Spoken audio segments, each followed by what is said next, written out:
makikita niya nag-add na po siya ng 2, 3, 4, 5. Makita niyo yung count dito.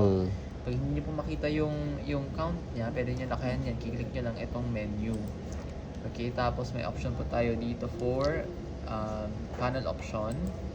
Okay, tapos click niyo po yung size, jumbo. Kahit anong or Okay, jumbo, extra large. Ayan, para po makita niyo talaga yung pages niya dito. Okay? So, napansin niyo po rin, pag zoom out po siya, hold niyo po pala yung alt pang zoom out ha. Same ng Illustrator. Gusto niyo mag-pan around, spacebar, drag niyo lang siya. Okay? Always niyo po mapapansin, yung first page ng design natin po is isa lang siya. Bakit po kaya yun? Kasi yan yung cover page. Okay? Ito naman po yung tinatawag natin na spread. Ang meaning po ng spread po is meron siyang design sa left at saka sa right. Parang book. Pag inopen niyo yung book, dalawa yun, di ba? So, sa akin po, meron lang akong 1, 2, 3, 4, 5. Maggawa pa ako ng isa po. Ito yung magiging end page niya. Okay? So, ang gagawin ko po naman is try ko po maglagay ng shapes. Okay, pag maglalagay kayo ng shape, for example dito, ang gagawin ko lang po is gagamitin ko yung rectangle. Okay, ano yung shortcut niya po is M. Same ng sa Illustrator. Okay, so click nyo lang siya. Gagawa ako ng design na parang ganito.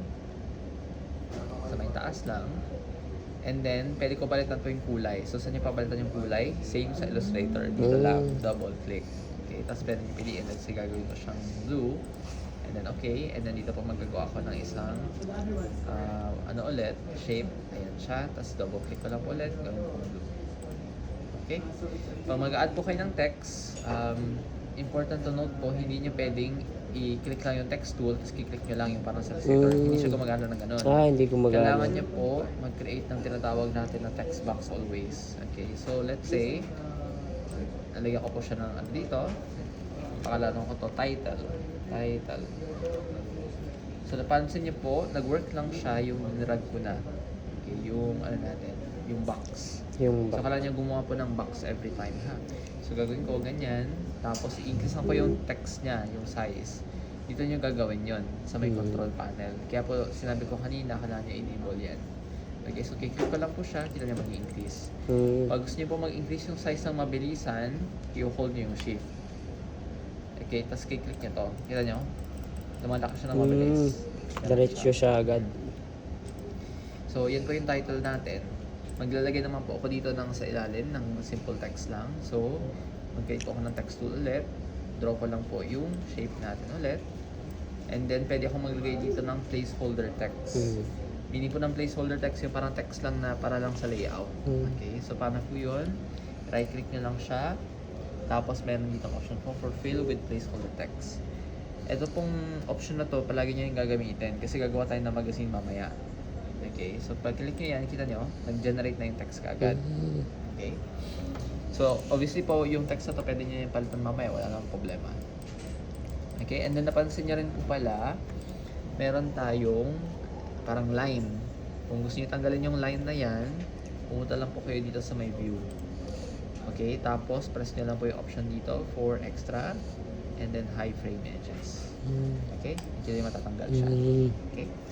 So, pag gusto ka naman po maglagay ng picture, let's say punta tayo sa Google, punta tayo doon sa let's say model, portrait. Pag mag-ano po kayo ng picture, magdadamag kayo ng picture, medyo mamagali ang internet.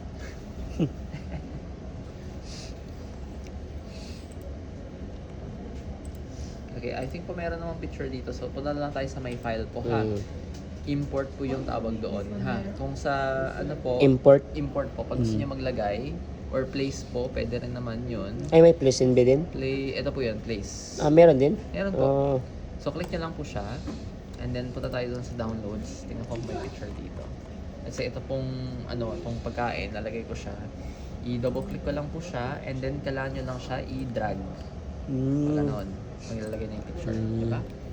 So, kata nyo, yan po yung gagawin natin. Ngayon, another advantage rin po ng InDesign. Kasi syempre, pwede naman natin ito gawin sa Illustrator rin. Diba? Oo. Ba't po ba natin ginagawa yung design? Kasi gagawa tayo ng magazine, kailangan po meron siyang header at saka yung page number. So ito yung main advantage niya.